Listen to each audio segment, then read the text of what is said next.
Terima kasih kepada yang memberikan maklum balas. Okey.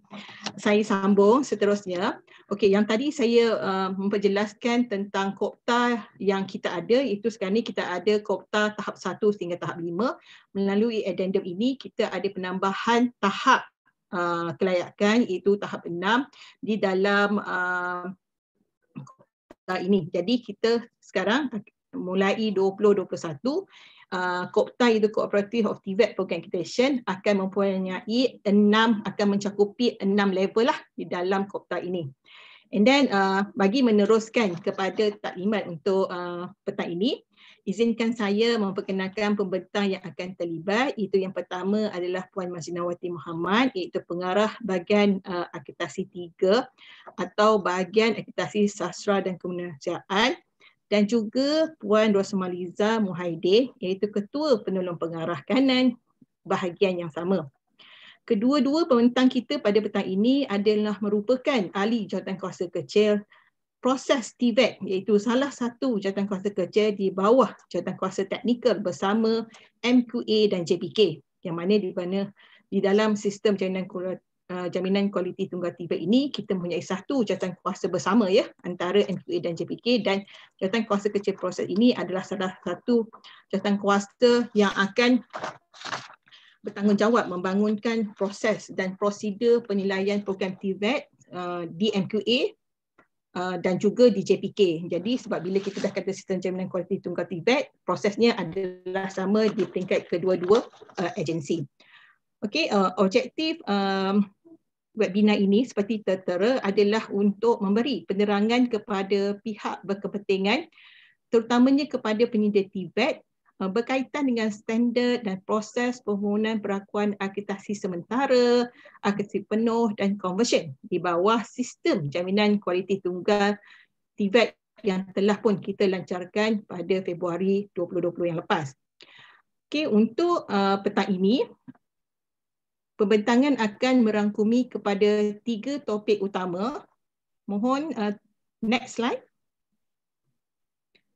Okey, 3 topik utama kalau kita boleh lihat di sini seperti di paparan itu. Yang pertama adalah tentang latar belakang, kedua adalah tentang standard TVET yang akan diterangkan secara umum, petikan daripada KOPTA, dan yang ketiga adalah tentang proses permohonan akreditasi sementara dan akreditasi penuh khusus bagi program TVET.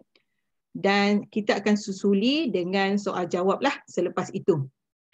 Okey, tuan-puan boleh bertanyakan soalan di dalam kotak chat ataupun di ruangan Q&A.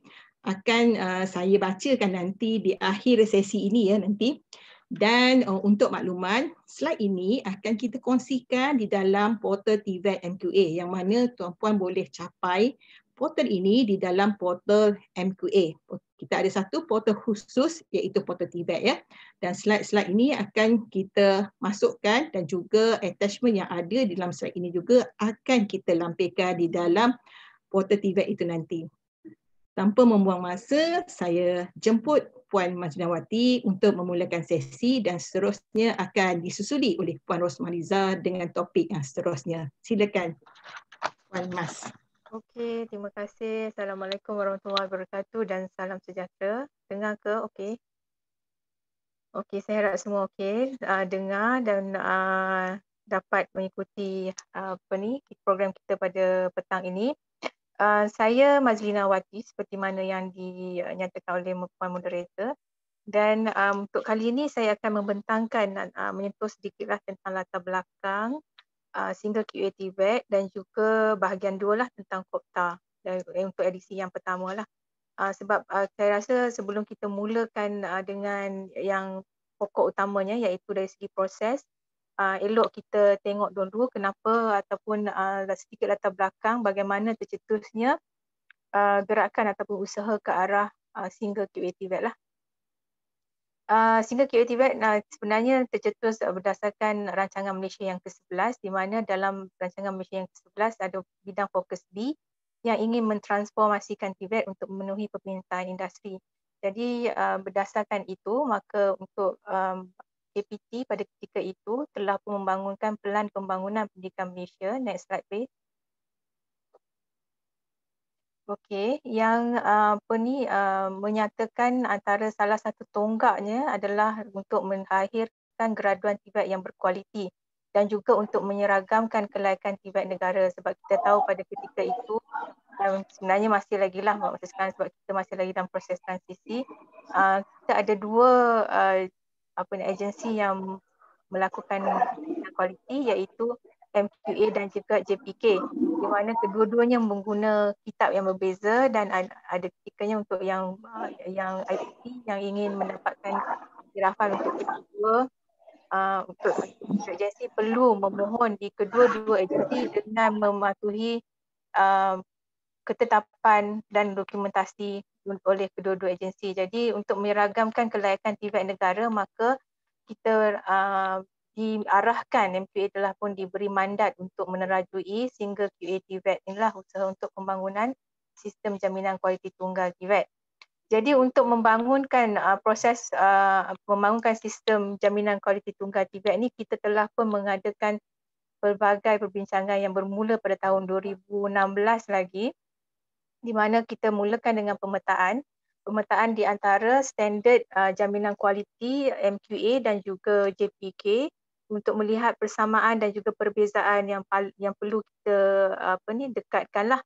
Kemudian dari segi proses jaminan kualiti, selepas itu kita develop standard yang boleh diguna pakai untuk kedua-duanya, dan juga kita dapati sebenarnya apa yang berlaku adalah selepas buat mapping tersebut, kita dapati bahawa banyak persamaan antara JPK dan MQA, cuma ada certain standard sahaja yang perlu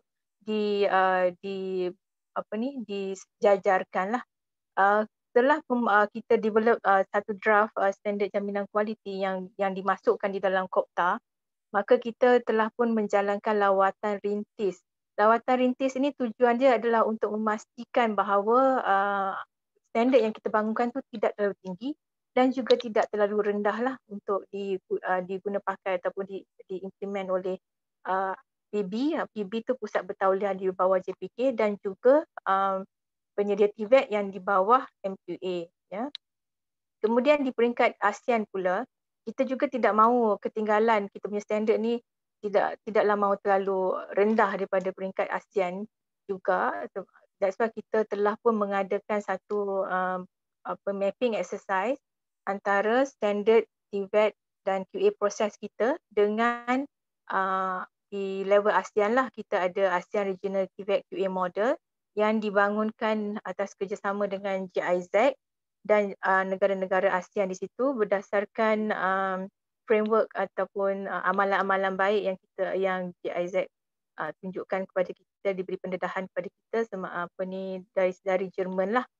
Okey, berdasarkan mapping tersebut, kita cuba selaraskan, cuba jajarkan kita punya standard tu untuk pastikan tidak ada elemen-elemen penting yang ditinggalkan, ataupun ini adalah sebab ASEAN Regional TVET QA Model ni dia seolah-olah dia menggariskan formula-formula penting untuk sesuatu program itu berjaya lah.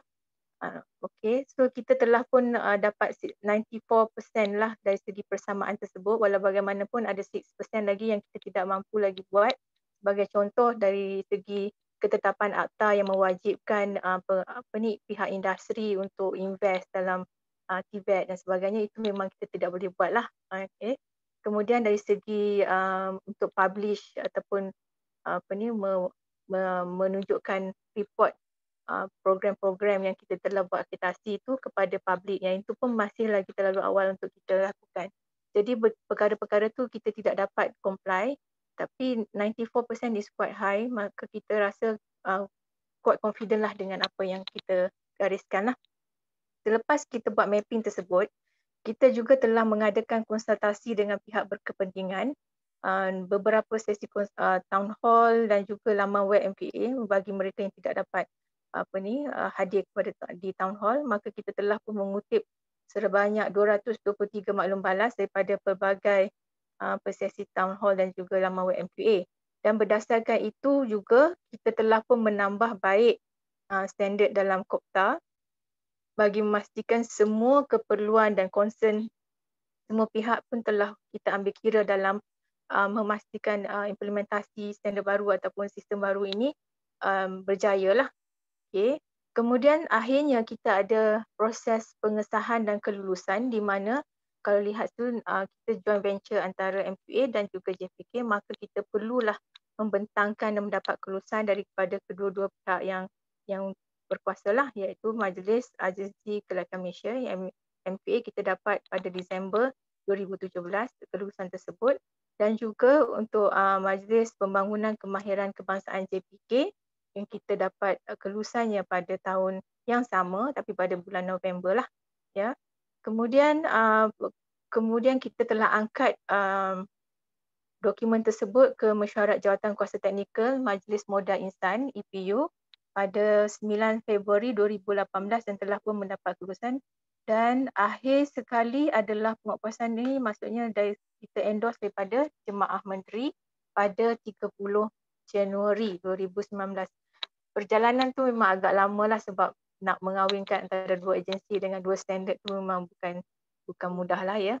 Kemudian secara amnya kita Kopta ni memang dihasilkan menerusi gabungan ataupun perbincangan dan kita pemetaan antara KOPA dan KAPA, dan juga kita juga menghasilkan sistem jaminan kualiti tunggal ini dengan masih lagi berpegang kepada Akta 679 untuk MQA dan Akta 652 di bawah Kementerian Sumber Manusia. Sebab ada kekangan-kekangan tertentu yang tidak boleh kita buat.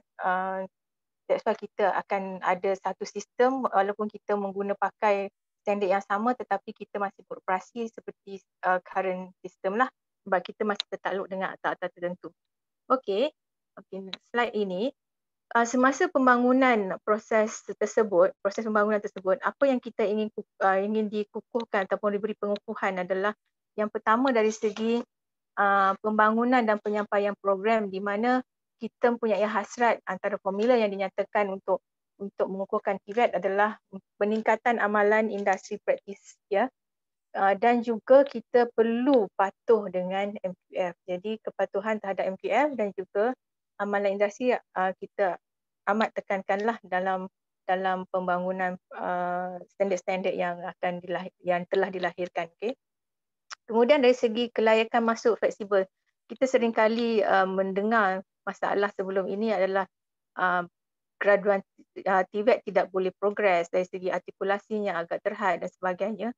Maka sebab dia ada yang tidak memerlukan, yang tidak ada kelayakan formal seperti SPM dan sebagainya, kelayakan akademik lah, maka dengan adanya Kopta yang baru, kita telah menggariskan 9 prinsip kemasukan yang menyokong ke arah artikulasi yang lebih luas lah, di mana SPM atau yang setara, kelayakan setara tidak lagi jadikan satu keperluan kepada pelajar untuk mengikuti program TVET, dan mereka yang mempunyai kelayakan TVET itu boleh progres ke level yang seterusnya tanpa ada keperluan untuk melihat kembali dia punya SPM.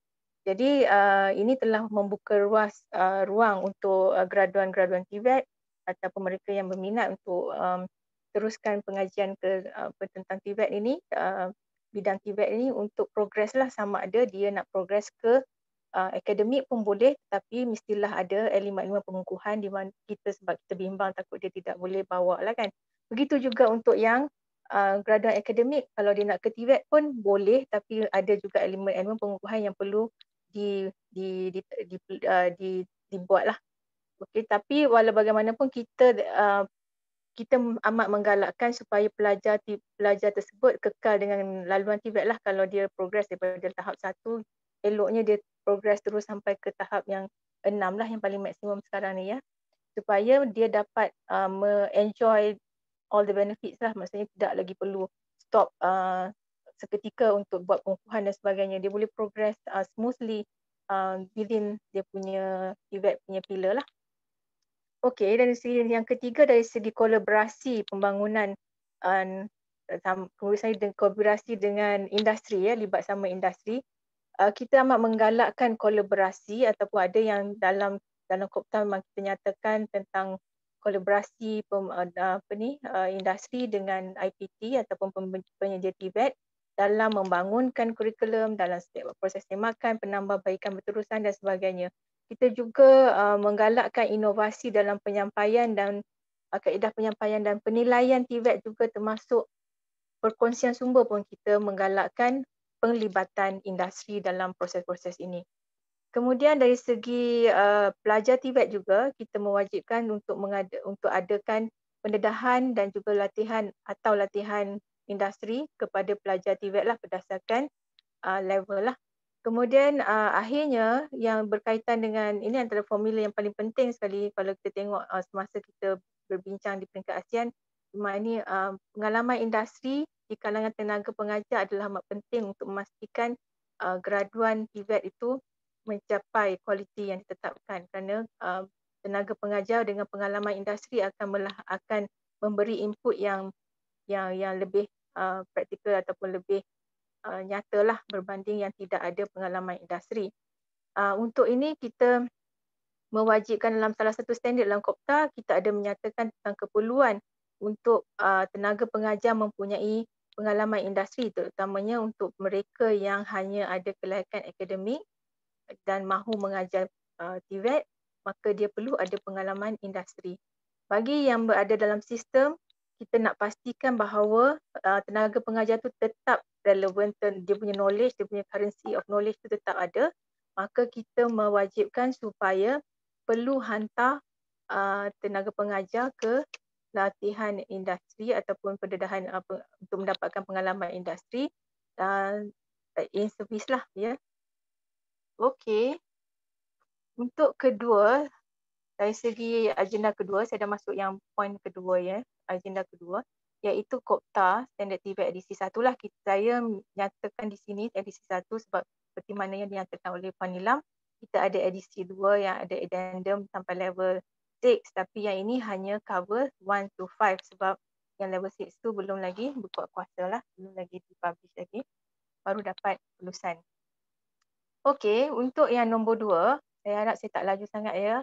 Okey, apa yang penting di sini dalam KOPTA adalah KOPTA telah pun menggariskan definasi program TVET yang mana sebelum ini kita masih kurang jelas sebab pelbagai definisi ada yang kita temui.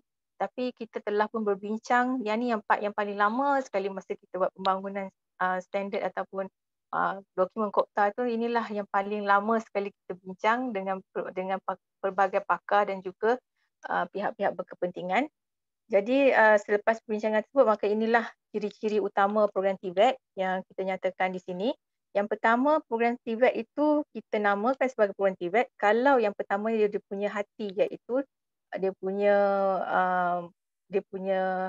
dia mestilah dibangunkan, okey, kurikulum yang mesti dibangunkan dengan berdasarkan occupational industry standard and practices yang telah disahkan. Apa maksud disahkan? Iaitu yang telah daftarkan dalam daftar OISP, ya. OISP adalah singkatan pada occupational industry standard tersebutlah. Yang mana ini daftar OISP ni adalah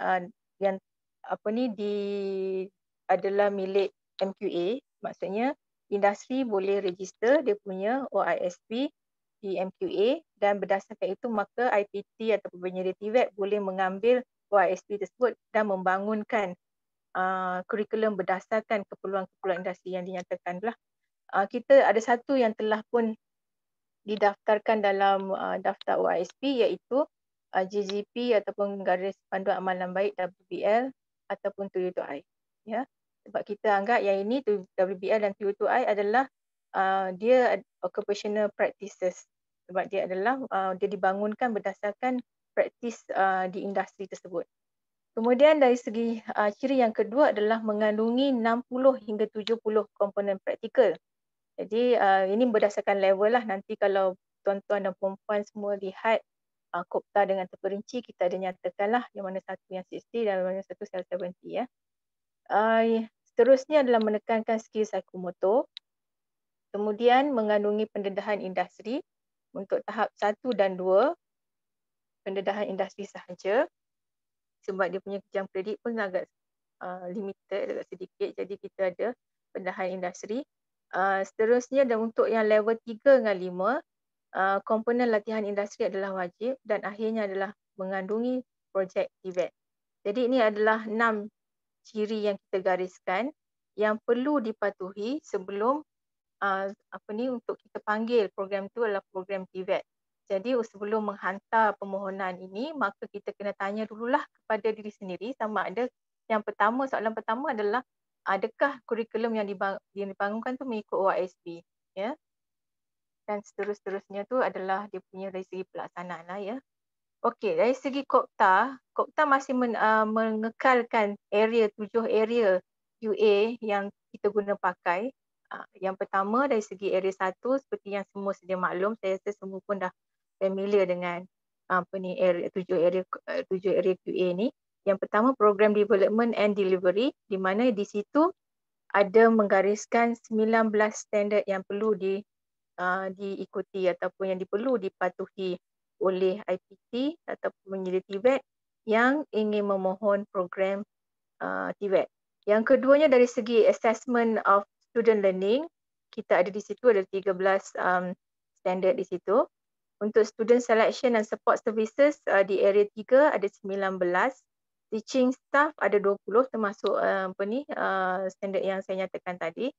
Dan area 5 ada 10, area 6 kita ada 15 dan area 7 kita ada 11, ya. Program monitoring review tu ada 11 lah yang membawa kepada 107 standard. Jadi dokumen Kopta ni boleh di-download ataupun dimuat turun di alamat yang saya nyatakan di situ, ataupun macam Puan Nilam cakap tadi, semua dokumen ada dalam laman web MQA yang ada portal khusus untuk TVET yang tuan-tuan dan puan-puan boleh capai lah, ya.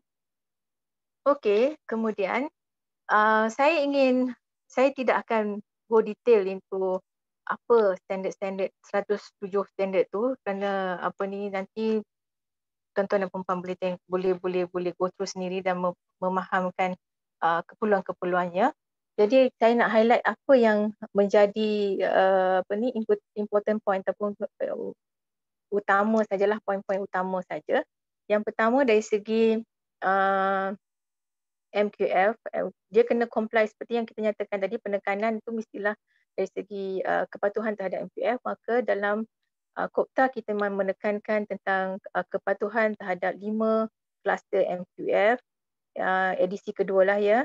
Kemudian yang keduanya dari segi tenaga pengajar, di mana ada 3 kriteria utama di sini. Yang pertama sekali, ini tidak ada di keperluan untuk yang penyedia TVET ataupun yang berada dalam Kopa memang tak ada lagi sebelum ni.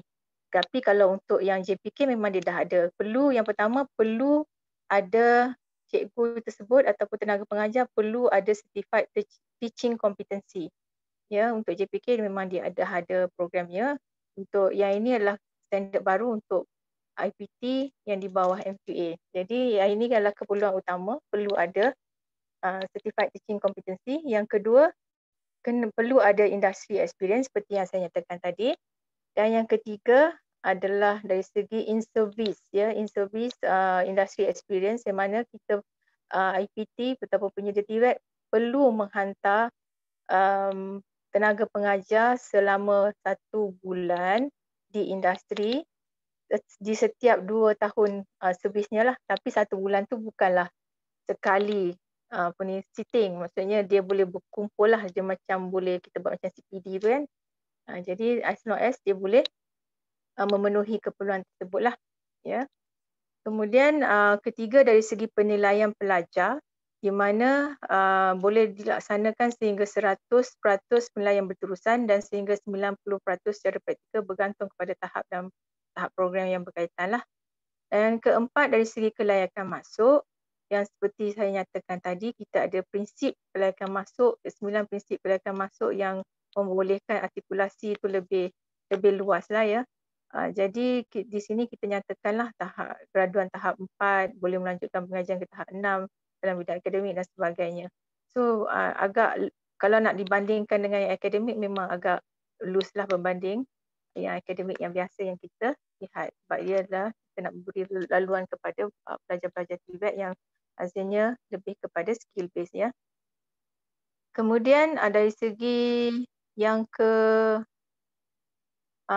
kelima, dari segi kurikulum program, TVET hendaklah mempunyai komponen praktikal 60 hingga 70% termasuk pendedahan dan latihan industri.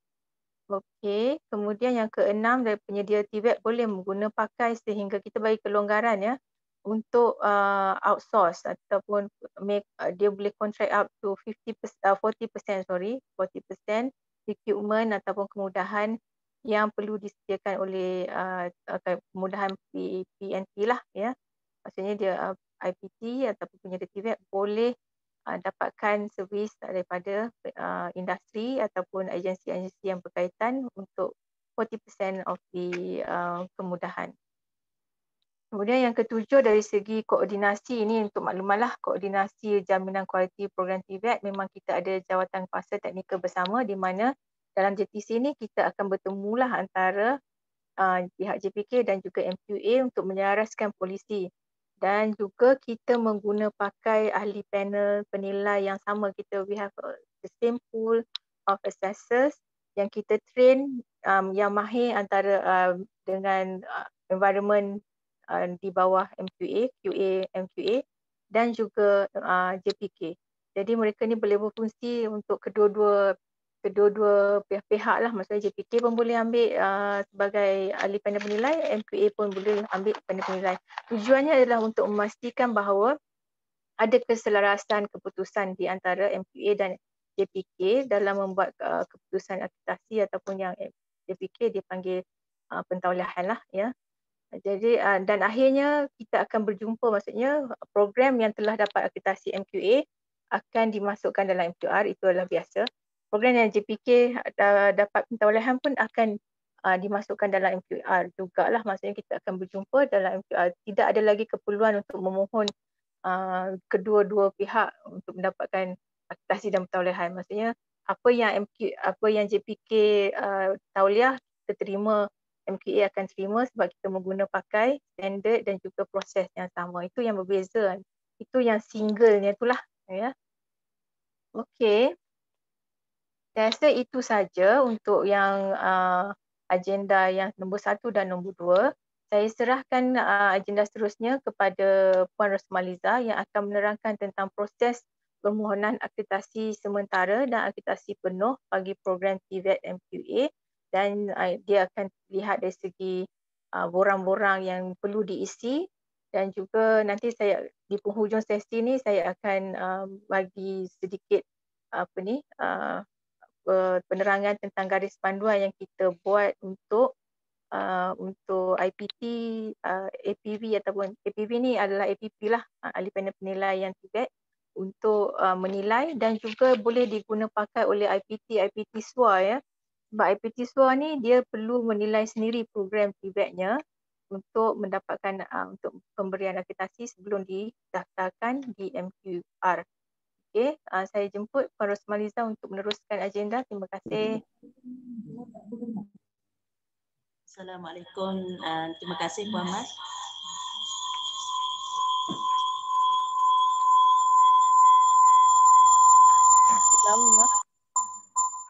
Okey, sorry.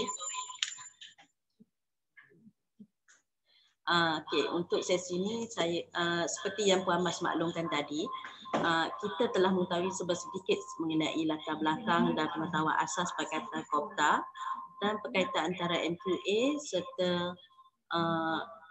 JPK dalam melaksanakan sistem jaminan kualiti tunggal TVET.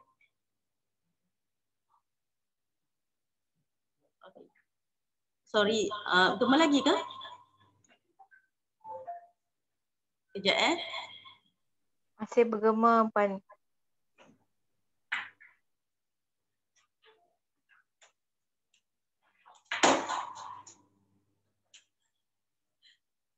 Okey. Bergema ke?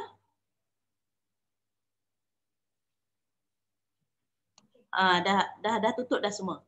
Dah tak bergema kan? Okey dah. Seterusnya saya akan menjurus kepada perkara utama pada sesi hari ini, iaitu proses permohonan akreditasi program TVET. Sebelum kita menjurus kepada topik itu, saya akan tunjukkan hubungan antara MQA dan JPK dalam melaksanakan sistem jaminan kualiti tunggal TVET.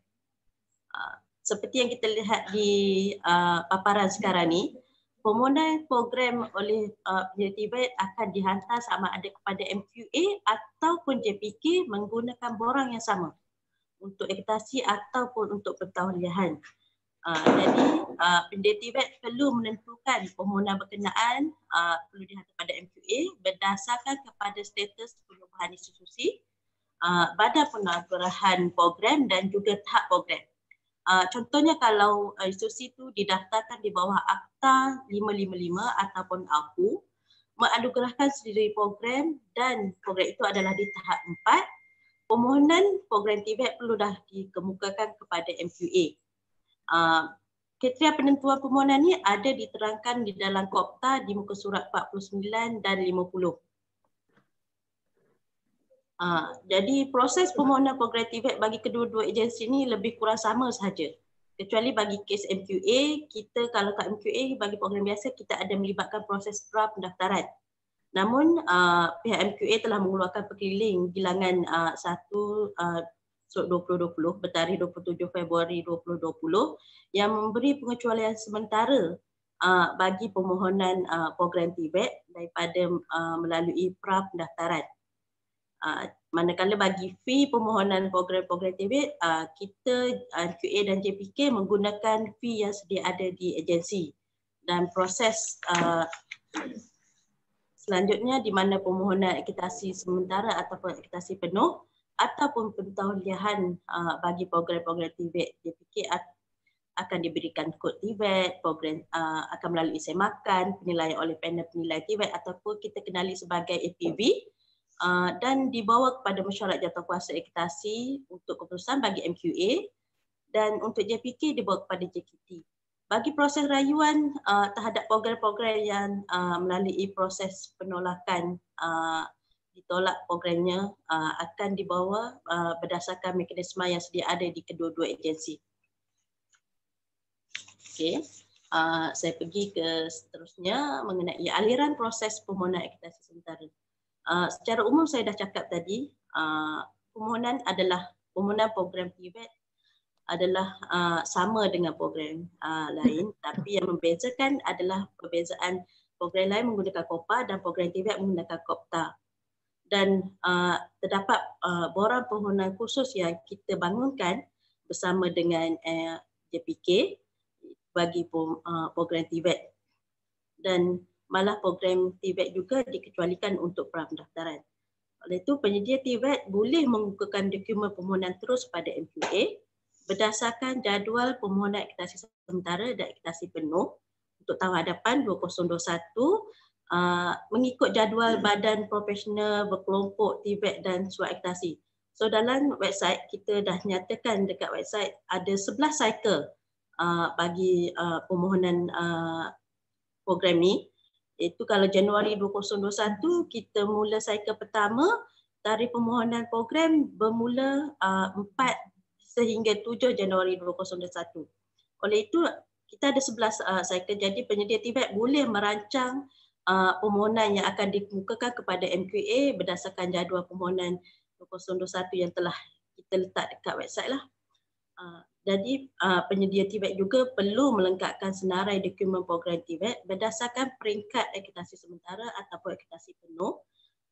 Bagi akreditasi sementara perlu menggunakan borang A dan borang permohonan akreditasi program TVET yang mengandungi bahagian A, bahagian B dan borang MQA TVET 01 iaitu bahagian C.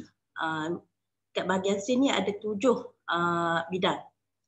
Manakala bagi akreditasi penuh, benda yang sama kecuali kita guna borang B dan MQA TVET 02 bagi akreditasi penuh.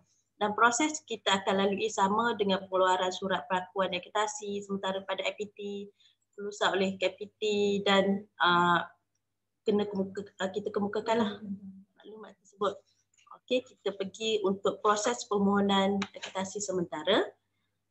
Seperti yang dimaklumkan, dokumen permohonan untuk program TVET boleh terus dikemukakan kepada unit pendaftaran bagi pendaftaran program di MQA sebelum diajukan kepada bahagian saya, iaitu bahagian akreditasi sastra dan kemanusiaan ataupun bahagian akreditasi 3.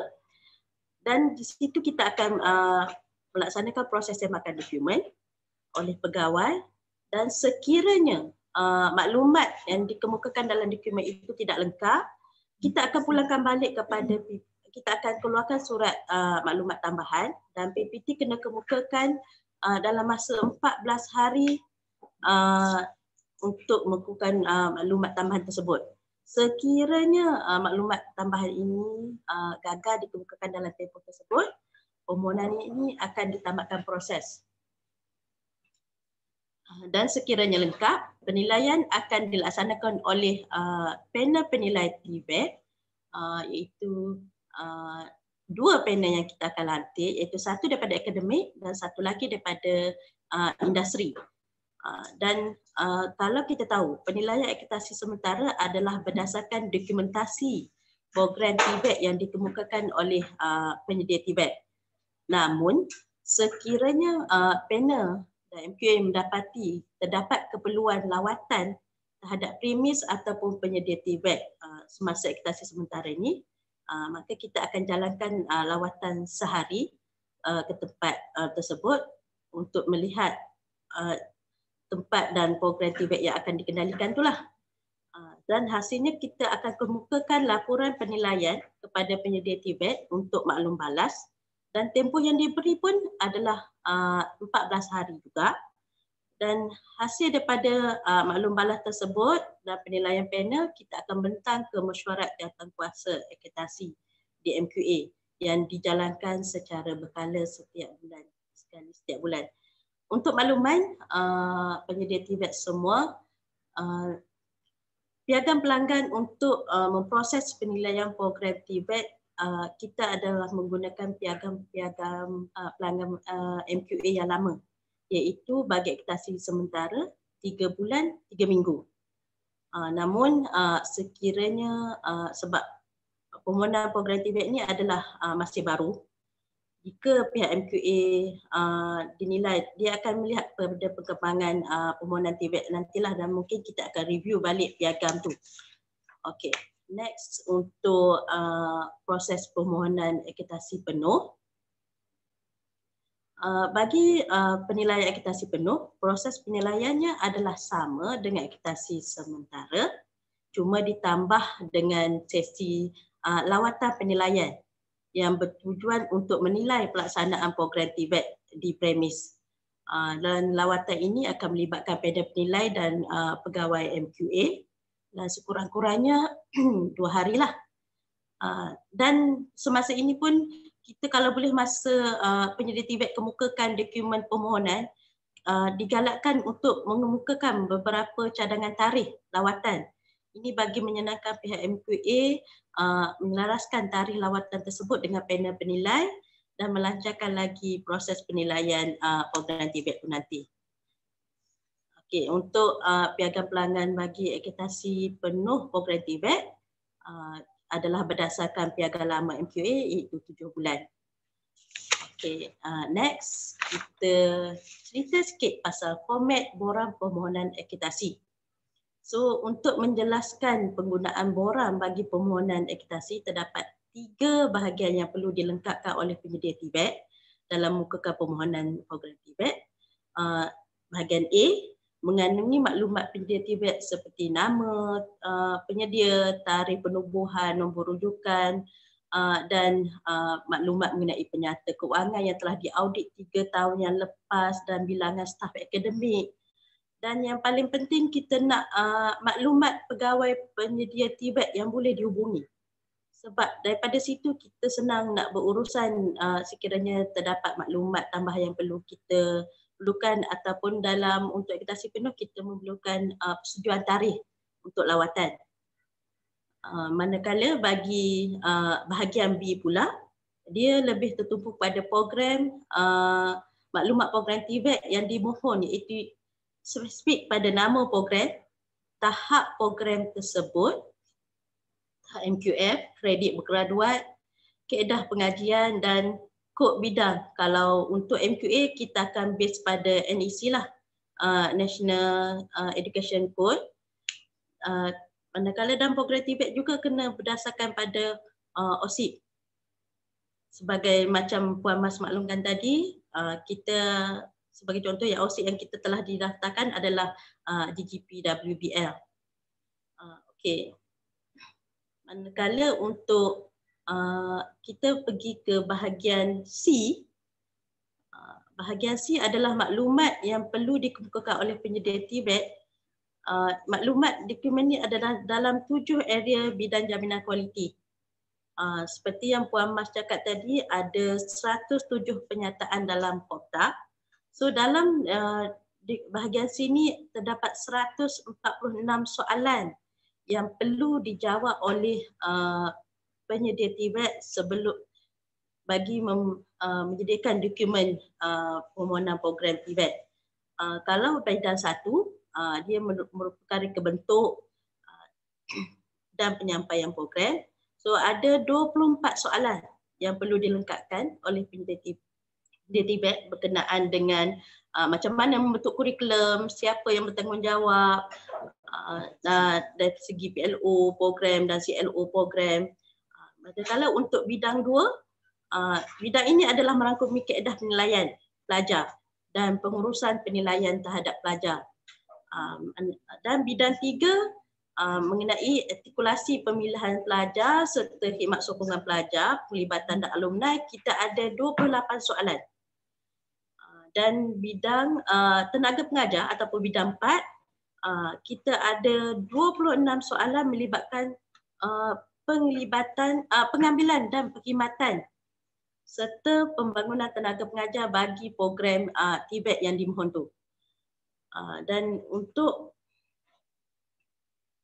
sumber pendidikan iaitu bidang 5, kita ada 18 soalan yang menjurus kepada kemudahan fizikal yang ada di penyedia TVET dan spesifik kepada program yang dimohon serta mengenai sumber kewangan penyedia TVET tersebut. Manakala bagi bahagian 6 iaitu pengurusan program, ada 18 soalan mengenai governance kepimpinan iaitu siapa ketua program ataupun pelaras program yang dimohon, staf sokongan dan pengurusan rekod. Untuk bahagian 7, ia melibatkan pemantauan semakan semula kurikulum dan penambahbaikan kualiti.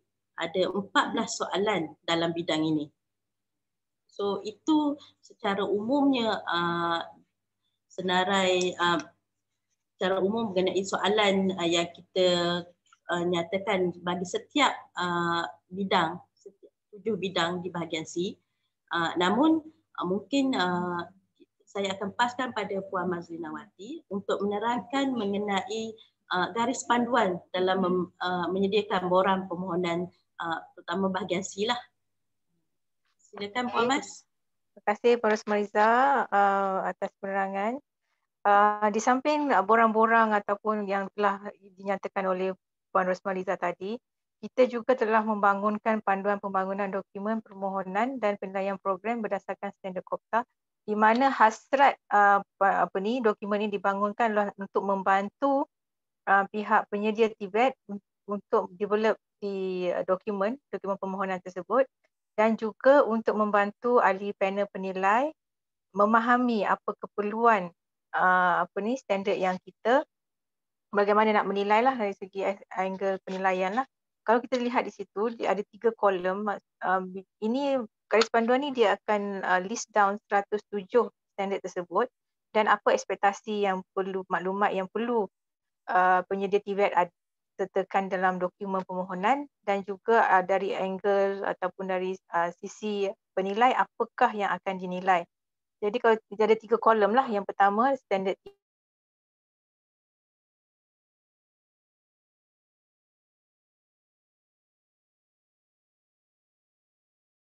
dengan visi, misi dan matlamat penyedia TVET. Itu adalah standard yang kita perlukan. Dan sebagai penyedia TVET, bila nak bangunkan dokumen tersebut, dokumen permohonan, maka dia perlu nyatakan objektif program yang ditawarkan dan perlu ceritakan bagaimana objektif program tersebut selari dengan visi, misi dan matlamat penyerta TVET. So itu adalah kaedah penceritaan lah, maksudnya apa yang perlu dinyatakan di dalam dokumen. Dari sisi panel penilai pula, panel penilai TVET perlulah menyemak visi, misi, matlamat untuk melihat hubung kait antaranya, dan juga kita nyatakan juga apakah bukti-bukti yang boleh dilihat ataupun yang boleh panel tengok untuk sahkan tentang perkara inilah. Dia boleh tengok dalam website, student handbook, kita nyatakan di situlah, tapi tidak tertakluk hanya ini sajalah. Jadi kalau APV nak lagi lebih ataupun dia ada lagi bukti-bukti lain yang boleh dicapai, maka kita digalakkanlah. Yang ini adalah garis panduan sahajalah. Okey, apa yang unik dalam dia punya flow penceritaan ataupun dia punya pembacaannya begitulah.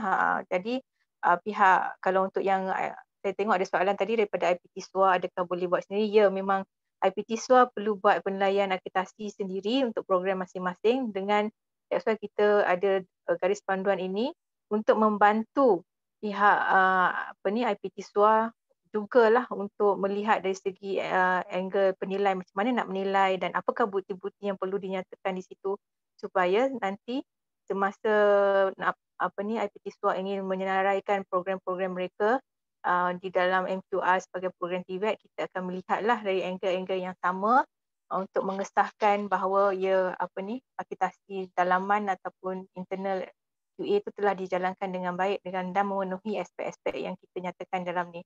Apa yang unik, saya nak highlight uniknya kali ni ataupun garis panduan ini adalah kita juga menyatakan sebagai contoh ya, saya ambil petikan muka surat 5, 1.3.1.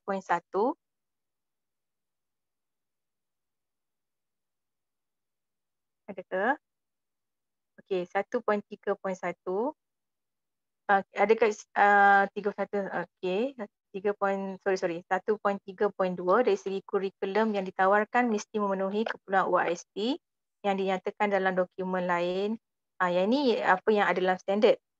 Dari segi bila nak develop dokumen itu ataupun dokumen permohonan tersebut, IPT ataupun penyelidik TVET perlu yang pertama jelaskan bagaimana kurikulum program dapat memenuhi keperluan UISP yang dinyatakan, standard TVET iaitu standard dalam KOPTA lah, dan juga keperluan profesional, keperluan industri, amalan baik yang selari dengan teknologi terkini dan sebagainya lah. Kemudian kemukakan yang komponen nilai kredit tu adalah biasalah. Dari aspek panel penilai pula, kita ada nyatakan kalau program yang di atas tu, statement di atas tentang nilaikan adakah kurikulum program ini memenuhi keperluan UISP dan selari dengan amalan baik bidang. Yang ini kalau panel penilai itu menilai program yang di bawah MQA lah. Tapi untuk yang program untuk program di bawah penilaian JPK, kita ada nota khas lah untuk penilaian program di bawah JPK, di mana dia ada keperluan khusus lah ya. Yang kita nyatakan di sini sebab kita bangunkan supaya boleh diguna pakai oleh kedua-dua pihak. That's why dalam dokumen ni, kalau tuan-tuan dan puan-puan lihat atau membaca nanti secara detailnya, tuan-tuan dan puan-puan akan melihat cara penulisannya begitu. Bukan bermaksud kalau yang ada tentang program JPK tu you all kena letak juga, tak semestinya. Yang itu yang bila kita nyatakan untuk keperluan program JPK, maka yang itu adalah untuk program-program yang di bawah bidang kuasa JPK ya, macam NOS dan sebagainya. So yang ini ada kita bangunkan untuk membantu. Saya harap kita dapat membantu semua pihak berkepentingan dalam memahamkan apa standard dan apa keperluan maklumat yang perlu diletakkan dalam program, dalam permohonan ataupun dokumen permohonan yang dihantar kepada MQA, dan juga dari aspek penilai juga kita nak memastikan, sebab ini kita bangunkan untuk memastikan bahawa pemahaman panel penilai adalah sama ada dia adalah panel daripada JPK ataupun daripada MQA. Begitu juga dengan panel dalaman daripada IPT SWA. Jadi dokumen ni boleh dapati di laman web MQA juga yang nanti tuan-tuan dan puan boleh download dan boleh tengoklah dengan detail tentang 107 standard tu dan apakah keperluan-keperluan sebelum membangunkan satu-satu dokumen permohonan seperti mana yang dinyatakan oleh Puan Rosmaliza. So dengan itu saya rasa itu saja daripada kami berdua. Kita serahkan semula kepada Puan Moderator untuk acara seterusnya. Terima kasih. Okay, terima kasih kepada Puan Majidawati dan Puan Rosmaliza di atas penerangan yang jelas ya tentang latar belakang, tentang penerangan umum berkenaan dengan standard TVET iaitu daripada area 1 sehingga area 7 dan juga tentang proses permohonan. Yang saya rasa ia memberi sedikit gambaran kepada semua penyedia TVET bagaimanakah kaedah dan juga cara penilaian yang akan dibuat oleh MQA. Adakah sama dengan program akademik ataupun ada perbezaan apabila ia merujuk kepada COPTA. And then ada yang bertanya tadi sama ada kita ada rakaman ke tidak, yang itu saya perlu rujuk kepada urus setia tentang hal ini, tapi yang pasti slide ini akan kami kongsikan kepada semua nanti dan begitu juga soalan-soalan yang ada di Q&A session akan kita juga masukkan di dalam portal TVET itu nanti. Mungkin saya mulakan sesi soal jawab ini. Saya ambil soalan daripada chat room dan juga ada soalan yang sama juga ditanya di dalam ruangan Q&A yang mana ianya berkait tentang bagaimana pengiktirafan badan profesional terhadap pelaksanaan COPTA, dan juga akreditasi yang berasaskan COPTA. Buat masa ini, tuan-puan masih meneruskan lagi penilaian oleh badan profesional seperti mana sedia ada.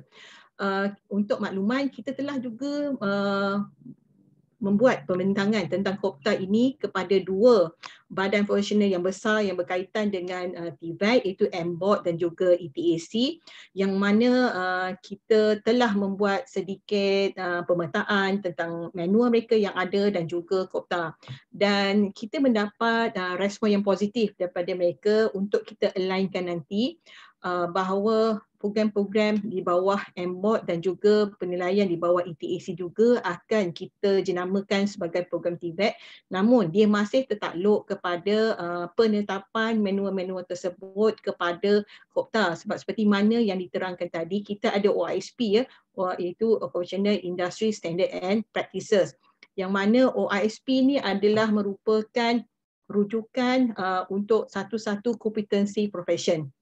Dan setiap program yang hendak dibangunkan dan direka bentuk hendaklah berlandaskan kepada OISP yang kita telah nyatakan. Mungkin tuan-puan boleh rujuk nanti dalam portal TVET bahawa kita mempunyai dua kategori OISP iaitu OISP kategori A dan B. Kategori A inilah yang akan datang daripada badan-badan profesional, menu-menu yang sedia ada berdasarkan peruntukan ATA yang ada dan juga standard NOS. Sebab ada lagi soalan, adakah standard NOS tu perlu didaftarkan? Ianya dah memang ada dalam OISP kita yang kita telah angkat pun NOS tu sebagai OISP kategori A yang kalau tuan-puan lihat di portal TVET memang kita dah ada link. Kita tak akan senaraikan sebab terlalu banyak NOS yang ada di bawah JPK dan paling akhir saya tengok dia ada lebih kurang 1,900 lebih. Mungkin ada penambahan ataupun jumlah tu mungkin sebenarnya tak tepat yang saya beri, tapi NOS adalah salah satu OISP yang telah dipersetujui oleh Jawatankuasa Teknikal Bersama MQA dan JPK. Okey, jadi kepada mana-mana jangan bimbang tentang pengikrafan badan profesional, MQA dan JPK akan sentiasa membuat libat urus bersama dengan badan profesional lain sama ada mereka hendak menjenamakan program-program yang menggunakan manual tersebut di bawah jenama TVET sebab Bila di bawah jenama TVET, kita akan menggunakan kod program TVET seperti mana yang diterangkan oleh Puan Rosmaliza itu tadilah. Okey. Okey, saya ambil beberapa soalan. Banyak soalan yang ada. Saya harap Puan Mas dan Puan Rosmaliza bersedialah untuk menjawab soalan-soalan ni. Okey, yang mana berkaitan dengan badan profesional, saya rasa kita akan rangkumkan bersekali tadilah ya. Ada daripada Hajah Mahnun Syahbudin yang bertanyakan tentang dua akta yang terlibat, iaitu saya rasa berdasarkan penerangan awal Puan Mas tadi ada menyatakan tentang bagaimana kita mengharmonikan dua akta, itu akta MQA dan akta JPK untuk menjadikan satu sistem jaminan kualiti tunggal TVET seperti mana Puan Mas terangkan tadi. Ianya satu proses yang panjang. Kalau kita tengok, dia sebenarnya wujud lama ya, sesi perbincangan untuk kita cari titik pertemuan dan pengharmonian tersebut. Bukanlah kita menidakkan akta-akta kementerian lain, sebab ada yang kata adakah akta-akta lain tidak dirujuk. Sebenarnya komposisi jawatan kuasa yang terlibat adalah terdiri daripada kementerian-kementerian lain juga. Jadi namun dua agensi yang memberikan pengiktirafan dan akreditasi terhadap program adalah JPK dan MQA. Jadi yang itu yang kita kata, kenapa kita kata kita rujuk kepada akta JPK dan MQA adalah kerana status akreditasi yang hendak kita harmonikan, yang kita sepadukan.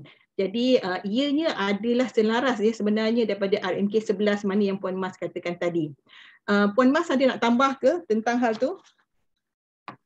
Saya rasa telah pun Puan Nilam telah pun rangkumkan, sebab apa yang kita maksudkan tentang merujuk dua akta ni adalah begitulah, maksudnya dari bidang kuasa, dari segi pembangunan QA, maksudnya jaminan kualiti yang mana dua agensi ni sajalah yang memang bertanggungjawab untuk memberi pengiktirafan ataupun akreditasi ataupun pentauliahan terhadap program-program TVET. Yang lain-lain, kementerian kita memang berjumpa dengan kementerian-kementerian lain. Kalau lihat dalam proses itu memang kita nyatakan ada memang kita jumpa untuk mendapatkan feedback lah kalau ada apa-apa concern ataupun yang tidak boleh yang perlu diambil kira. Memang kita telah pun buat perjumpaan dan telah pun diambil kira semuanya lah. Okey, terima kasih Puan Mas. Okey, ada yang bertanya soalan tahap 6 untuk degree cover dalam KOPTA ke? Yang itu seperti mana saya jelaskan di awal sesi tadi, MQA telah pun mendapat kelulusan melalui kuasa tertinggi MQA itu Majlis MQA untuk membuat penambahan level 6, itu tahap sarjana muda MQF di dalam KOPTA yang akan kita maklumkan dalam masa dan tempoh terdekat ini, yang akan berkuat kuasa tahun depan. Saya harap tuan-puan boleh rujuk nantilah ya. Dan tentang sama ada PB boleh offer tahap 6 ke tidak, yang itu kena tengok kepada akta penubuhan PB itu sendiri. Sebab berdasarkan akta 652 tadi, akreditasi yang diberi oleh JPK cover daripada level 1 sampai level 5. Jadi dan PB itu sendiri mungkin dia memang tertakluk ke bawah akta tersebutlah. Jadi buat masa ini saya tak pasti yang sama ada untuk penawaran level 6 di bawah akta tersebutlah. Tapi yang lain-lain di bawah institusi, di bawah akta yang terlibat seperti akta IPTS, akta AUKU, memang mereka boleh menawarkan program tahap 6 dengan syarat-syarat tertentu penubuhan lah. Okey. Ada bertanya tentang teaching competency. Bagi 3 kriteria utama bagi tenaga pengajar. Kriteria pertama merujuk kepada must be certificate teaching competency. Boleh terangkan dengan lanjut adakah merujuk kepada ijazah atau macam mana? Mungkin Puan Mas boleh jelaskan tentang certified teaching competencies. Certified teaching competency adalah bukan ijazah, maksudnya additional certification yang pengisiannya adalah berkaitan dengan pengajaran kaedah pengajaran pedagogi dan sebagainya tentang program-program TVET lah. Macam contoh macam di JPK memang dia ada apa namanya? Saya lupa. Dia ada satu sijil yang memang PTO. Yes. Yang PTO. itu VTO memang semua tenaga pengajar wajib ada VTO dan only they can mengajar di PB lah. Macam itulah dia punya konsep adalah sama. Cuma buat masa sekarang ni kita masih dalam proses untuk di peringkat MQA lah, kita dalam proses untuk membangunkan satu standard yang boleh diguna pakai oleh semua IPT dan yang define lah apa itu dengan detail lah apa content of that particular certificate of teaching competency lah. Dia bukannya ijazah yang telah pun dipelajari lah, yang akademik lah. Okey, saya harap jelas terhadap penerangan tersebut. Seterusnya saya tujukan kepada Puan Rosmaliza, ada soalan sekiranya institusi tersebut telah menawarkan program DKM, DLKM, adakah mereka perlu lagi membuat permohonan menerusi proses ini? Boleh jelaskan? Dia dah ada DKM, dia ada DLKM. Perlu tak dia mohon akreditasi ni lagi?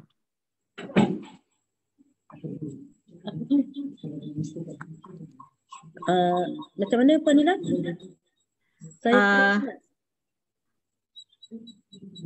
Okey, sebab dia dah tawarkan program SKM dia SKM lah daripada CJ dan dia ada diploma kemahiran. Adakah dia masih tertakluk lagi untuk membuat proses penilaian yang seperti yang diterangkan?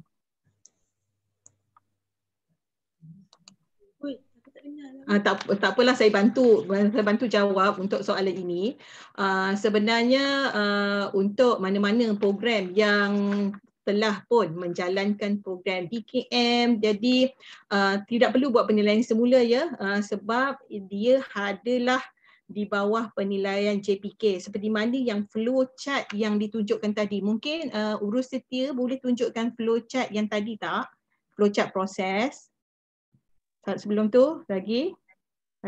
Okey, this one. Okey, seperti flowchart ni, kita dah katakan mana-mana PB yang melalui proses di bawah JPK, mereka akan melalui proses yang samalah seperti mana yang dikendalikan oleh MQA seperti diterangkan oleh Puan Rosmaliza. Namun begitu, dia melalui proses khusus lah di bawah JPK mengikut NOS dan juga ketetapan oleh JPK. Namun akhirannya dia akan didaftarkan di dalam NQR. Jadi tak perlu mohon semula. Apa-apa pun, that's why itu yang kita kata tunggal. Prosesnya sama dan penemuan permulaannya sama, isi borang yang sama dan akhirannya adalah kita akan jumpa balik di dalam MQR. Jadi semua program yang mendapat akreditasi berdasarkan KOPTA akan disenaraikan di dalam MQR. MQR ni adalah Malaysian Qualification Register, daftar kelayakan Malaysia di bawah MQA yang kita menyenaraikan semua kelayakan yang mendapat akreditasi. Saya harap itu jelas ya kepada yang bertanya tadi. Seterusnya saya nak buat pemakluman di sini. Ada soalan-soalan yang tidak berkaitan TVET, tidak akan saya baca kerana ada soalan-soalan lain yang khusus tentang TVET. Tapi soalan-soalan tu nanti kalau kita ada masa baru saya tengok balik ya. Okey, yang ini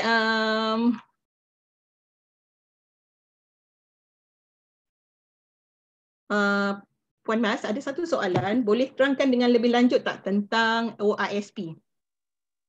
Rasa tadi Puan Nilam dah terangkan tentang OISP, apa itu OISP, maksudnya dari segi OISP adalah satu standard yang memang dibangunkan oleh industri yang telah pun diregister ataupun didaftarkan oleh MQA lah, maksudnya dalam register register OISP punya registration punya tu portal. Maka saya rasa macam WBL contoh mungkin? WBL untuk yang program yang lebih nyata lah, saya rasa macam 2U2I, program-program 2U2I.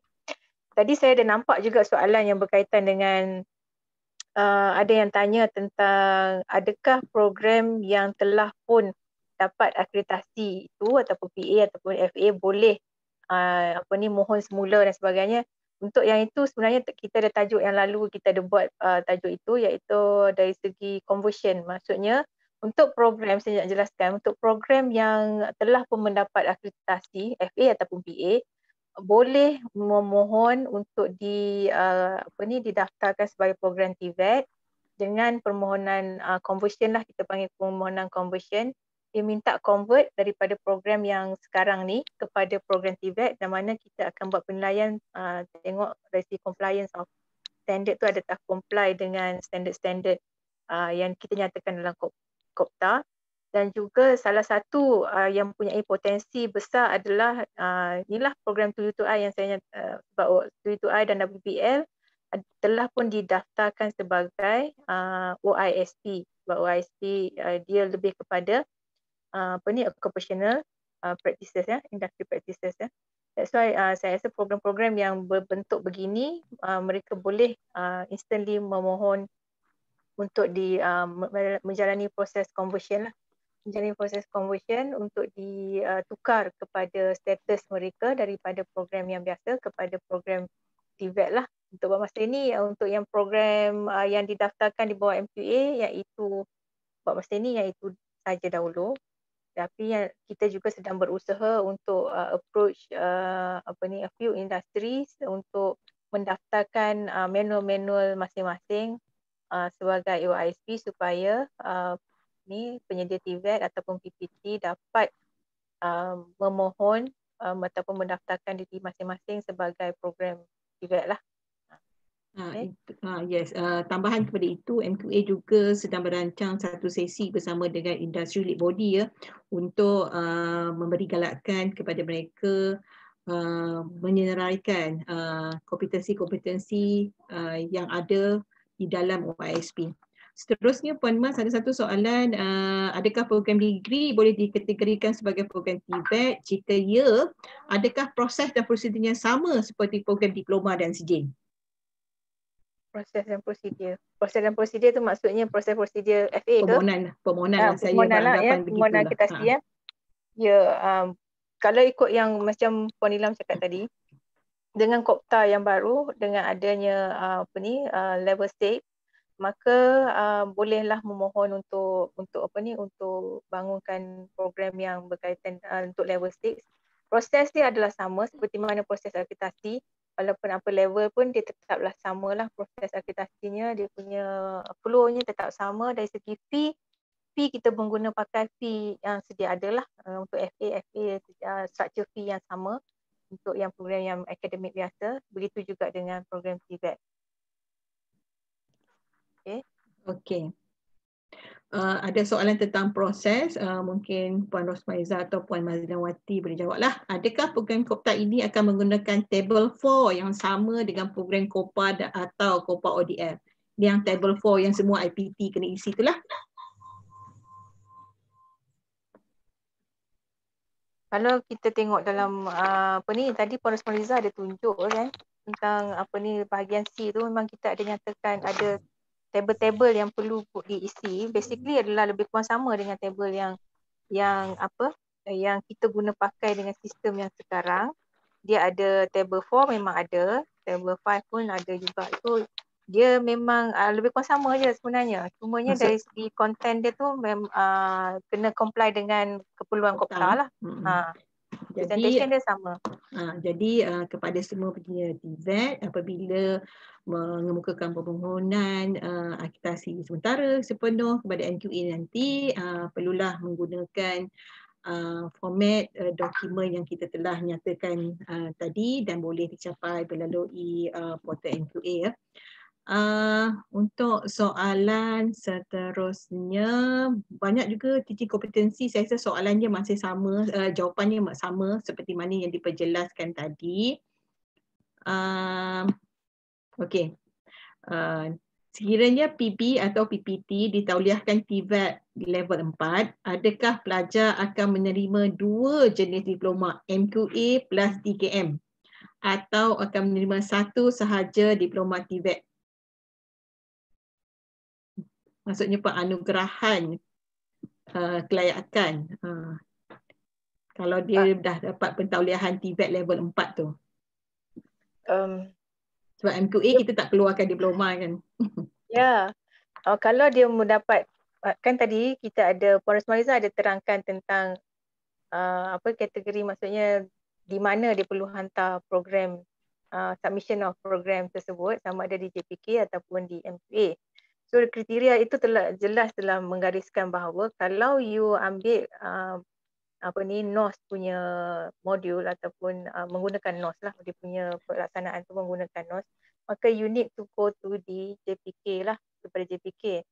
Dan hanya satu kelayakan dan akreditasi sajalah. Dia tidak ada keperluan untuk buat dua-dua akreditasi lagi dah, sebab itulah kita panggil single tu, sebab kita akan berjumpa satu di dalam MQR. So memang dapat satu, by right dapat satu sajalah sijil NOS lah. Itu yang inilah yang sepatutnya berlaku lah. Okey, jadi tak perlulah sampai nak kena mohon dua-dua ya tuan-puan. Memadai mengikut laluan yang sepatutnya berdasarkan peruntukan akta dan juga proses yang telah dinyatakan. Ada satu soalan dari Tuan Tengku Ahmad Mujahid, iaitu sebentar tadi Puan ada maklumkan yang kelayakan TVET tanpa perlu melihat kelulusan SPM. Jika hendak sambung ke MQA level bachelors, bagaimana? Tanda soalan tu mungkin dia menyatakan bagaimana. Sebab tadi SPM, boleh ke sambung bachelors sebab masuk melalui DKM ke ataupun melalui program TVET ni tak ada SPM kan. Jadi adakah peluangnya masih sama untuk menyambung pengajian? Maksudnya budak ni daripada TVET lah, laluan TVET nak ke akademi kan. Kalau kita tengok memang spiritnya macam itulah, kita tidak lagi melihat ke belakang di mana dia boleh progress dengan level 4 dia, level 4 TVET dengan ataupun level 5 TVET tersebut untuk ke level seterusnya, sama ada di akademik ataupun di TVET lah, laluan TVET yang telah dibangunkan lah. Walau bagaimanapun masih tertakluk dengan penerimaan tu, masih tertakluk dengan dasar-dasar masih tertakluk dengan penerimaan IPT tersebut, dan juga perlulah macam saya cakap tadi, kalau untuk dia nak pindah daripada laluan TVET kepada laluan akademik, of course dia kena ada elemen pengukuhan dan sebagainya, dia akan merugikan pelajar. Dia boleh, tetapi dia akan makan masa yang lebih lama kerana perlu ada elemen-elemen pengukuhan yang perlu ditambahkan di situ untuk dia progress. That's why saya nyatakan tadi, dia perlu sebaiknya budak TVET ni kita kekal kepada sektor TVET di mana dia progress lah from one level to another level lah, sampailah ke level 6, supaya progression dia tu tidak mengambil masa yang terlalu lama dan tidak, sebab hasratnya kita nak mempupuhkan tenaga kerja dari TVET. Jadi hasrat kita adalah kekal dengan TVET lah. Dia boleh progress tapi dia akan lambat sikit lah. Okey, terima kasih. Encik Hairul Azhar ada beberapa soalan ni rakan kita kot ya daripada JPKK. Mungkin saya bacakan satu ya Puan Mas tentang conversion. Soalan conversion ditanya, proses conversion bagi program TVET adakah masih kekal seperti dalam perkeliling bilangan 2 2020 atau perlu memohon semula melalui proses FA? Kita bincang jugalah pasal conversion sebab ada di sini kan. Soalan dia maksudnya ada masih kekal proses dia seperti dinyatakan dalam perkeliling, saya rasa kekal lah kan? Masih kekal, tak ada apa-apa perubahan. Kenapa Cik Hairul Azhar ada ataupun perlu memohon semula melalui proses FA, maksudnya apa jua program yang hendak dinamakan itulah. Okey, maksudnya itu bergantung kepada IPT masing-masing. Jika IPT ingin maksudnya nak tukar, sebab once you convert program tu, you tak boleh run program yang dah sedang berjalan. Maksudnya kalau IPT contoh macam IPT ingin mengekalkan program yang sedia ada yang dah dapat FA untuk terus berjalan dan dia nak buat lagi program TVET, maka dia kena mohon baru. Tetapi kalau dia nak convert, maksudnya dia tak mau lagi dah run program yang biasa tu, dia nak convertkan kepada TVET, maka dia tak perlulah mohon baru, dia perlu memohon conversion saja untuk teruskan yang kalau dia nak buat FA lah. Macam tu. Dia bergantung kepada keputusan IPT lah, yang saya boleh cakap macam tu lah. Tapi proses conversion adalah sama. Proses FA pun sama jugalah. FA, PA sama. Okey, ada satu soalan tentang sekiranya program diploma sejadah tidak dikonvert kepada KOPTA, tidak mempunyai kod TVET, adakah program ini boleh dikategorikan sebagai program TVET?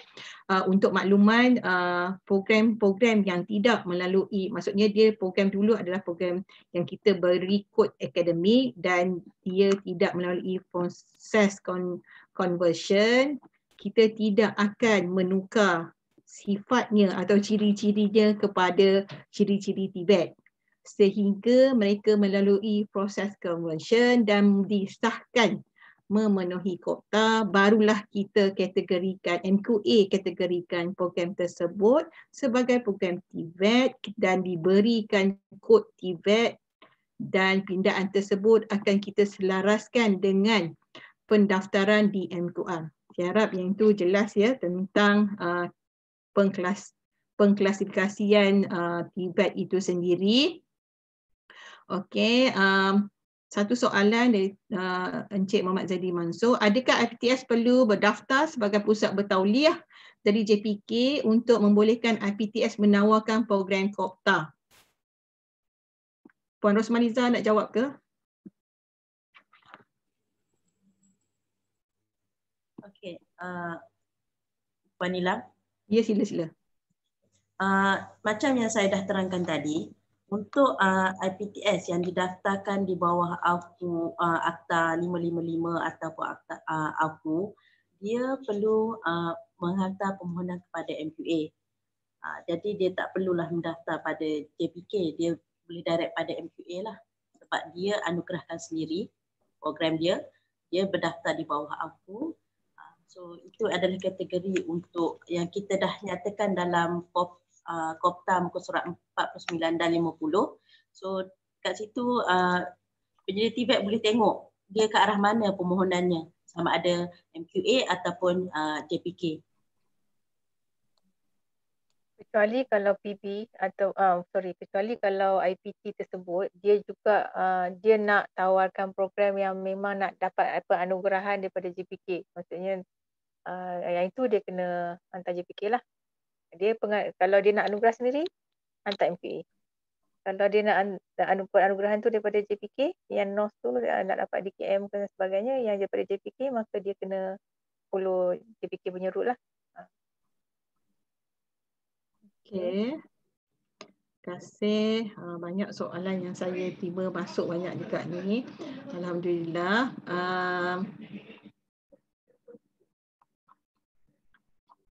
Saya ambil ada satu soalan yang saya pun tak pasti yang ditanya ni, adakah institut awam sudah menggunakan kaedah ini? Daripada Datuk Ibrahim Shah. Saya tak pasti apakah yang dimaksud yang kaedah ini tu, adakah kaedah permohonan akreditasi ke apa ke kan?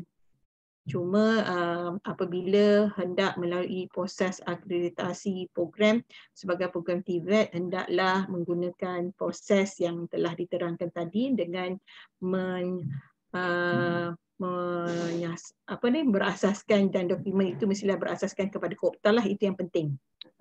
Apabila TVET dia mesti KOPTA, tapi saya tak pasti apakah maksud kaedah ini tu, apakah yang dimaksudkan. Okey, kalau boleh saya tambah sikit, saya silakan. Kita boleh assume lah. Sebab untuk yang KOPTA ni, penguatkuasaan KOPTA ni hanya berkuat kuasa pada tahun ini, pada bulan Februari 2020. Jadi untuk IPTA, tadi kata IPTA kan, IPTA yang SWA kalau dia nak convertkan kepada program ataupun dia nak laksanakan program TVET, maka dia perlu buat secara dalaman lah, secara IQA-nya untuk pastikan semua KOPTA tu telah pun dipatuhi, semua syarat-syarat ataupun standard KOPTA Manakala untuk IPTA yang bukan berserta SUA, kalau dia nak memohon program baru, dia nak perkenalkan program TVET baru, dia kena datang ke MPA macam biasalah. Dan juga untuk yang kalau nak convert pun seperti biasalah, dia kena datang ke MPA untuk dapatkan untuk melalui proses conversion seperti mana biasa yang kita terangkan tadi. Dan barulah dia boleh dapat conversion. Buat masa sekarang tak banyak lagi permohonan yang kita dapat. Saya rasa kita baru dapat baru Disember lepas, ada baru masuk. Mungkin masing-masing pun dengan keadaan COVID dan sebagainya tak banyaklah respon yang kita dapat buat masa ni. Tapi yang daripada yang kita dapat tu ada banyak lebih pada conversion lah berbanding pada program baru. Alright. Ada satu soalan, sebenarnya ada dua soalan daripada orang yang sama tentang tenaga pengajar, iaitu daripada Puan Nur Wahidah Mustafa. Soalan pertama, adakah tenaga pengajar separuh masa juga perlu mendapatkan pengalaman dari industri?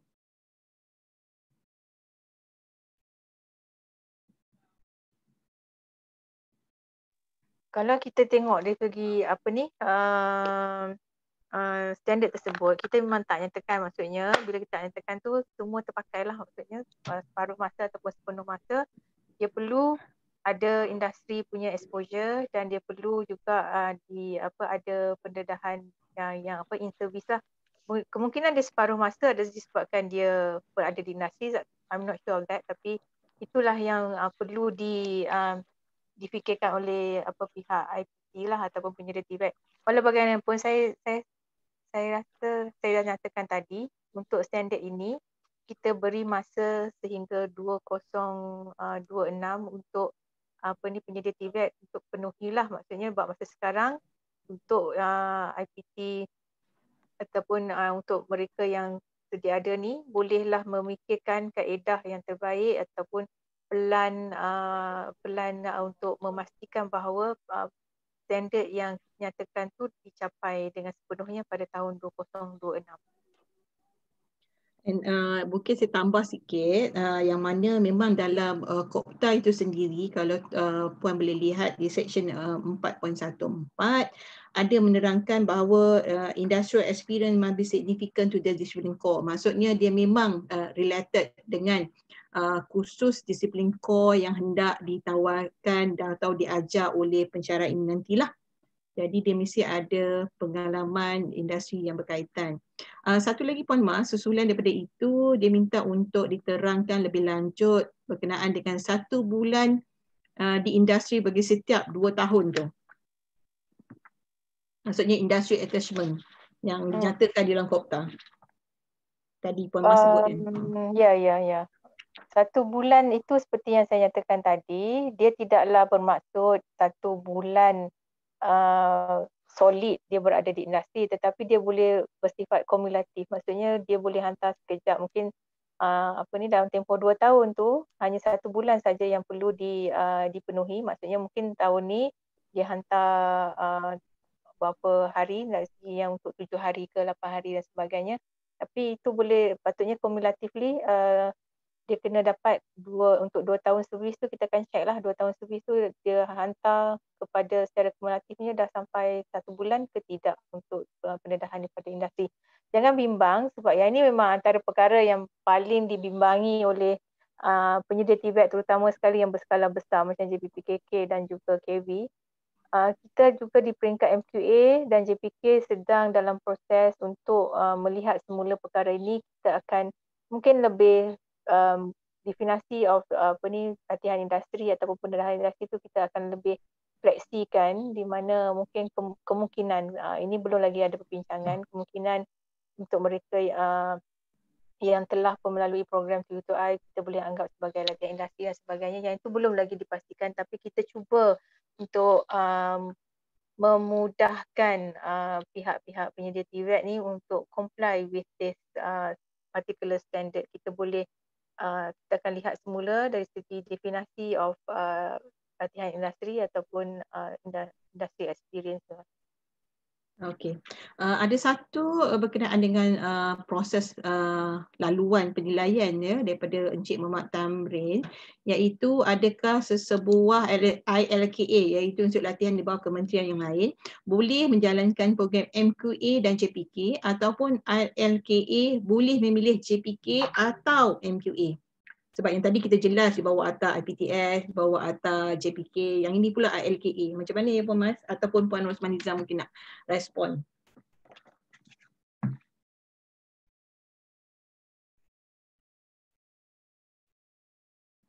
Siapa-siapa nak respon boleh.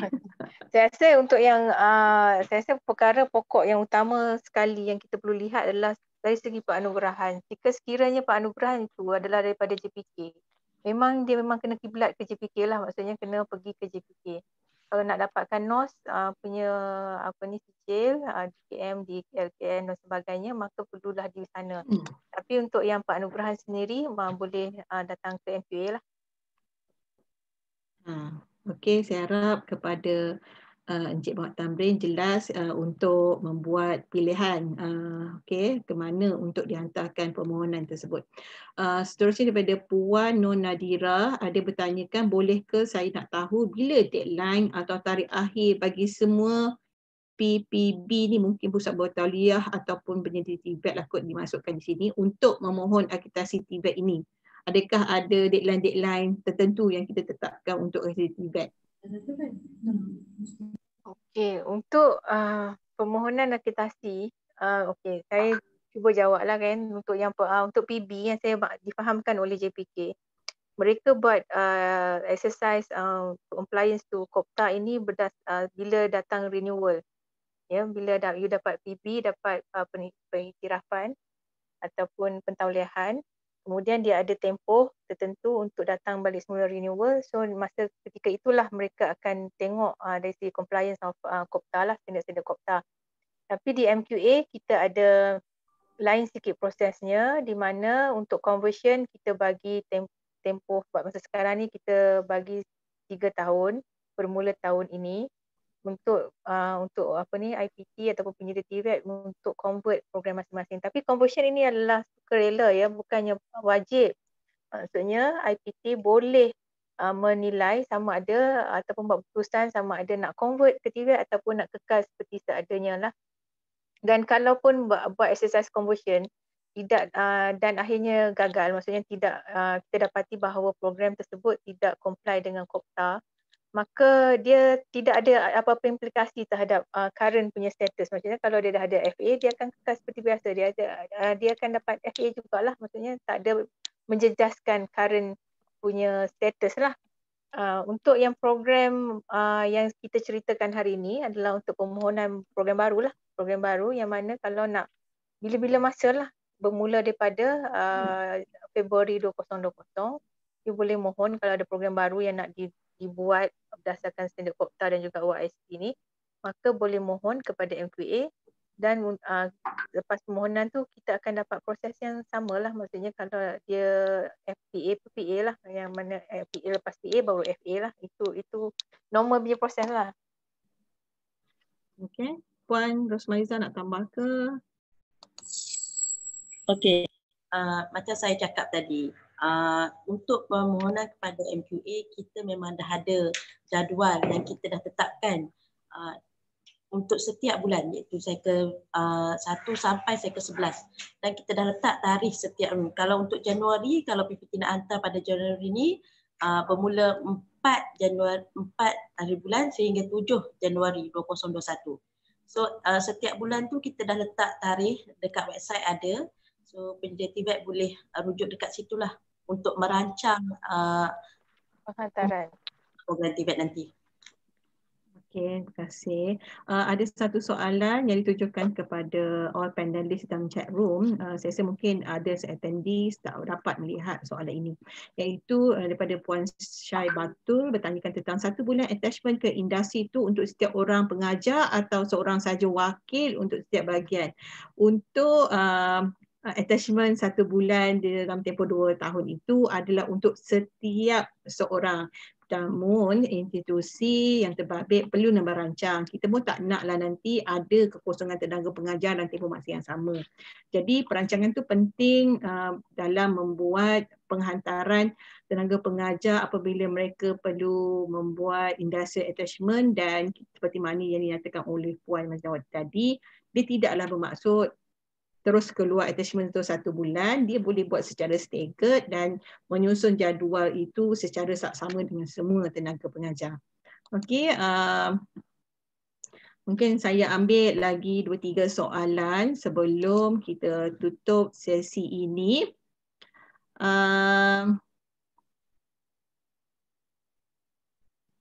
Ada yang bertanya tentang apel C. Boleh ke Puan Mas? Setelah program TVET, setelah kita cuba. Setelah program TVET telah mendapat aktasi sementara, bolehkah pelajar menggunakan apel C sebagai tujuan pemindahan kredit? Jika boleh, adakah prosesnya instrumen yang sama seperti challenge test atau portfolio? Maksudnya, saya rasa mungkin pelajar ni dah masuk program TVET tapi statusnya aktasi sementara. Jadi kalau boleh tak? Ini sebab apel C, kalau ikut apel C memang tidak ada, kita tak limitkan pun apel C ni untuk program akademik ataupun program TVET. In fact, kalau konsep dari segi apel ini telah pun dilaksanakan oleh JPK yang pada amnya memang menjurus kepada skill based lah. Maksudnya memang konsep apel C boleh dipanjangkan untuk program TVET kerana konsep yang sama tu boleh diguna pakai.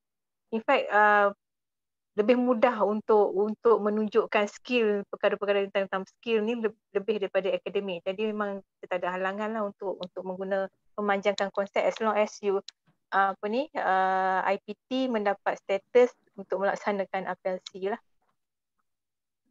Okay.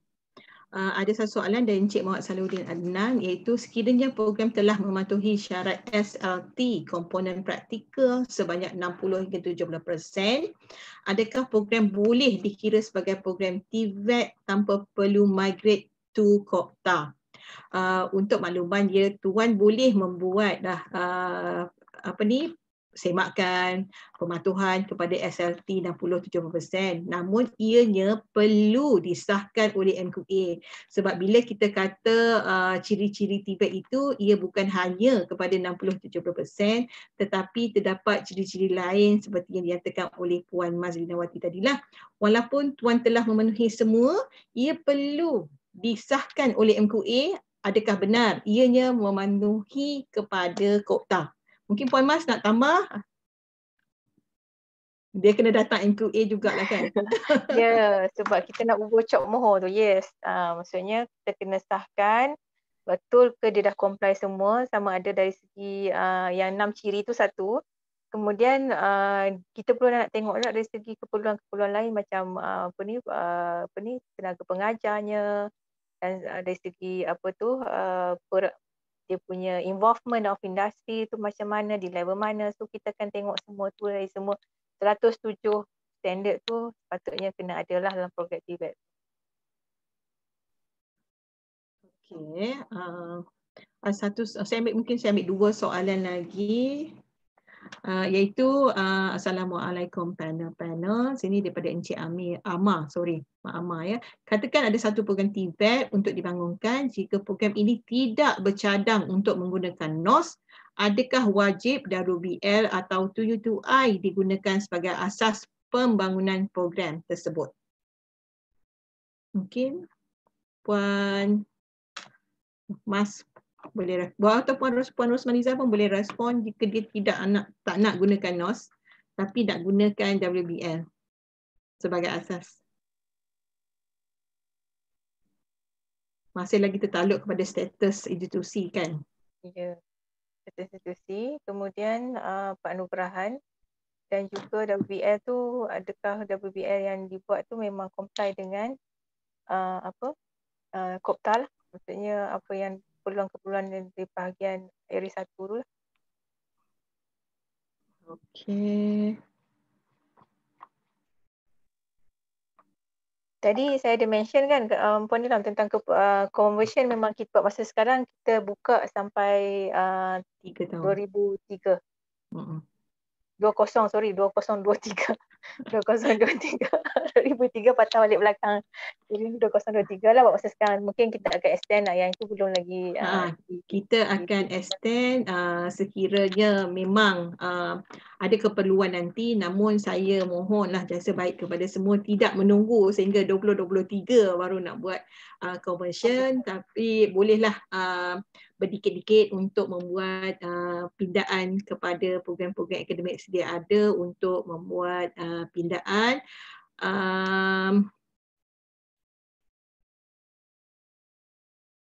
Okey.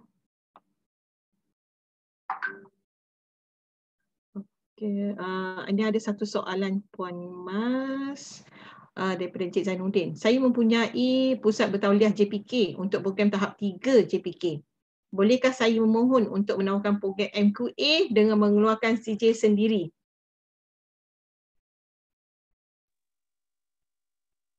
Dia bergantung kepada tadilah kepada penubuhan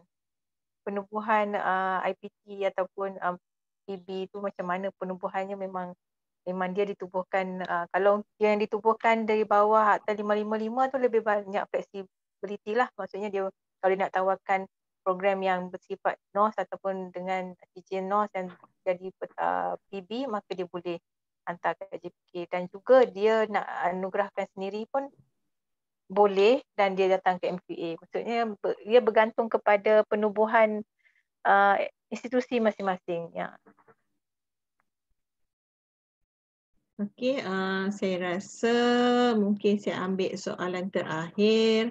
Banyak soalan yang saya tidak dapat bacakanlah semua, namun kami akan usahakan untuk menjawab soalan-soalan ni di dalam soalan kompilasi soalan-soalan nanti ya. Soalan yang terakhir.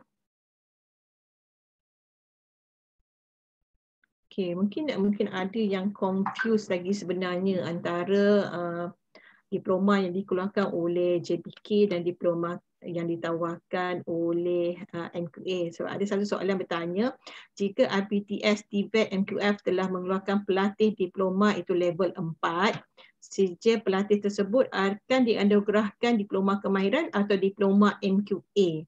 Saya rasa masih lagi confused kot antara mereka ni nak pergi laluan mana, JPK ke MQA kot agaknya. Saya jawab ke? Lepas tu sebab ditanya begini, telah mengeluarkan pelatih diploma level 4. Sijil pelatih tersebut akan dikeluarkan diploma kemahiran atau diploma MQA. Bila kata CJ pelatih, saya suspect tak tahulah, sebab kalau macam tadilah saya kata, kalau you ambil NOS, dan dapat panduran daripada JPK, CJ dia, maka memang kena pergi dekat JPK. Sebab dia bergantung kepada dia punya orang kata dia punya hati tu, dia punya kurikulum tu dia ambil mana. Kalau yang ambil NOS memang dapat panduran NOS, panduran JPK memang daripada ke JPK lah dia punya tempatnya. Tapi kalau you ambil NOS tapi you tambah baik, you tambah elemen lain dan sebagainya based on industrial practices yang lain juga, dan anugerah sendiri yang itu MQA. You boleh datang ke MQA lah.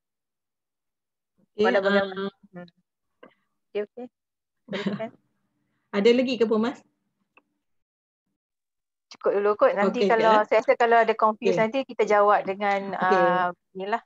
Mungkin kami akan tengok nanti tentang, sebab saya tengok ada yang confuse nak apply kat MQA ke, nak apply kat JPK ke, siapa yang nak anugerahkan kelayakan.